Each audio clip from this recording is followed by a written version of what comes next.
Genius টুকিটাকিতে আমি জিনিয়া তোমাদের সকলকে বেঙ্গল ফিউশনে স্বাগত জানাই।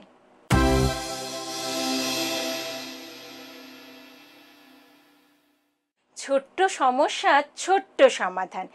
আজকে আমার বিষয় হলো এই ওয়েদারে খুসখুসে কাশি বা গলা ব্যথা যাই বলো না কেন সেইটা কমানোর জন্য ঘরে তৈরি মজাদার হার্বাল ছোট্ট ছোট্ট লজেন্স বা হার্বাল ওষুধ যাই বলো না কেন, কিংবা ক্যান্ডি বলতে পারো, যেটাই বলো না কেন, কিভাবে বানাবে সেটা শুনে নাও।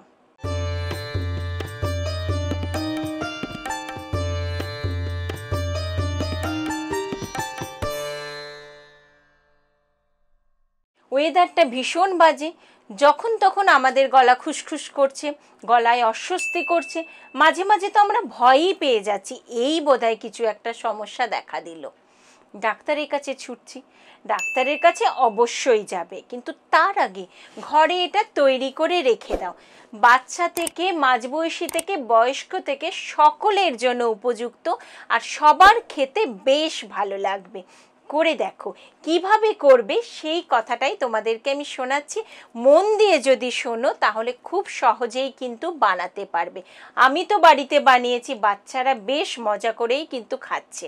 তোমরাও এটাকে পারবে এবং অবশ্যই ঘরে বানিয়ে রেখে দাও। কি কি লাগবে শোনো। চিনি লাগবে, লেবু লাগবে, আদা লাগবে, লবঙ্গ লাগবে, তার সঙ্গে মধু লাগবে। তোমরা ইচ্ছা করলে এর মধ্যে দারচিনি বা অন্য যে কোনো জিনিসই দিতে পারো। এবার ইচ্ছা কি দেবে সেটা সম্পূর্ণ তোমাদের উপর নির্ভর করছে, আরও যদি কিছু জিনিস এর মধ্যে অ্যাড করতে চাও। এবারে বলি কিভাবে বানাবে। তুমি ধরো এরকম একটা কাপ নিলে, কাপের হাফ কাপ মতো চিনি নেবে, একটা এরকম জায়গা নেবে, অথবা তুমি যে তোমার সসপ্যান বলো বা তোমার ফ্রাই প্যান বলো বা যাতেই বলো না, এরকম ছোট্ট ছোট্ট বাটি বলো না কেন, স্টিলের বাটি, যার মধ্যে সুবিধা হয় তার মধ্যেই তুমি এটা বানাতে পারবে। প্রথমে মিশ্রণটাকে রেডি করে নেবে। তুমি এরকম কাপের হাফ কাপ চিনি নিয়ে নিলে, একটা বড় পাতি লেবু পুরোটাই রস করে নিলে, এতটা মতো আদা ভালো করে বেটে নিয়ে তার রস করে নিবে, জল দিয়ে বেটে নেবে, তারপর ছাঁকনি দিয়ে ছেঁকে রসটা তৈরি করে নিলে। তুমি বড় চামচের 1 চামচ লবঙ্গ গুঁড়ো করে নিলে, যদি ইচ্ছা করো তার মধ্যে দারচিনি মেশাতে পারো, যদি মনে হয় একটু ঝাল ঝাল করবো গোলমরিচ মেশাতে পারো। গোলমরিচটা এই কারণে বারণ করব, বাচ্চারা খেতে পারবে না, তাদের আরও বেশি ঝাঁঝ লাগবে। আদা যেহেতু আছে, আদা গলার এই সমস্যাটা অনেকখানি কমাতে সাহায্য করবে। আর লাগবে কি বলো তো, ওই যে কাপে চিনি নিয়েছো সেই কাপে 4 ভাগের 1 ভাগ নেবে মধু। এবারে তুমি সব কটা মধুটা বাদ দিয়ে বাকি সব ইনগ্রেডিয়েন্টস একটা প্যানের মধ্যে নিয়ে নিলে, তার মধ্যে নিলে হাফ কাপ জল। জলটা এই কারণেই বলছি, জল দিয়ে আগে ভালো করে গুলে নেবে, তারপর গ্যাসের মধ্যে বসাবে, সমানে নাড়াতে থাকবে, আঁচটা কমিয়ে দেবে, সমানে নাড়াতে থাকবে। নাড়াতে নাড়াতে দেখবে একটু আঠালো আঠালো মতো হয়ে যাচ্ছে, তখন তুমি মধুটাকে দিয়ে দেবে। মধুটা থাকা অবস্থাতে আবার তুমি নাড়াবে, যেই নাড়াবে দেখবে পুরো আস্তে আস্তে গাঢ় হয়ে যাচ্ছে। এবারে যে কেক তৈরি করার জন্য আমরা যে পেপারগুলো নিই, সেই পেপারগুলো, যেটা কেক বানাও সেই পেপারগুলোর ওপরে, অথবা তুমি ব্লটিং পেপারের ওপরে করতে পারো, অথবা তুমি পাতলা থালার ওপরে ঘি বা তেল জাতীয় রেখে তার ওপরে করতে পারো।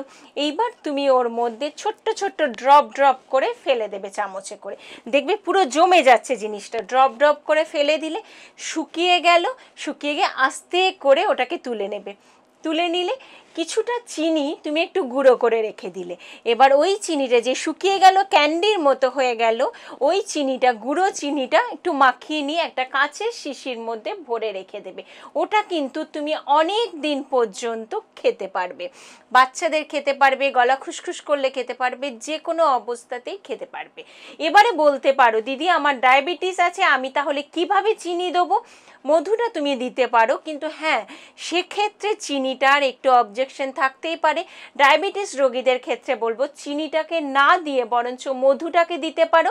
আর এই মধুটা দিলে একটা একটা দুটো খেলে খুব একটা অসুবিধা হবে না, তাদের চিনিটাকে স্কিপ করে দেবে, তারা বাকি জিনিসগুলো দিয়ে করবে, তাদের ক্ষেত্রেও কিন্তু সমানভাবে কাজ দেবে। আর এই যে ক্যান্ডিটার কথা বললাম, সেটা বাচ্চা থেকে মাঝবয়সী থেকে বয়স্ক থেকে সবার পক্ষে ভীষণভাবে কাজ দেবে। গলা খুসখুস, গলা ব্যথা, গলায় অস্বস্তি সব সমস্যার সমাধান করে দেবে সামান্য একটা মজাদার হার্বাল ক্যান্ডি। কিভাবে বানালাম সেটা তোমাদের আশা করি বুঝতে কোনো অসুবিধা হয়নি। ঘরে বানাও, বানিয়ে তারপরে আমাকে জানাও কেমন লাগলো এই টুকিটাকিটা, সেটা জানাতে ভুল করো না। যদি মনে হয় সত্যি আমি তোমাদের কিছু একটা ভালো তথ্য উপহার দিলাম, তাহলে এই ভিডিওটা, এবং এটা সত্যি প্রয়োজনীয় একটা ভিডিও, যতটা সম্ভব পারো শেয়ার করো। ভালো থেকো বন্ধুরা, অপেক্ষা করো পরের আরেকটা টুকিটাকির জন্য। নমস্কার।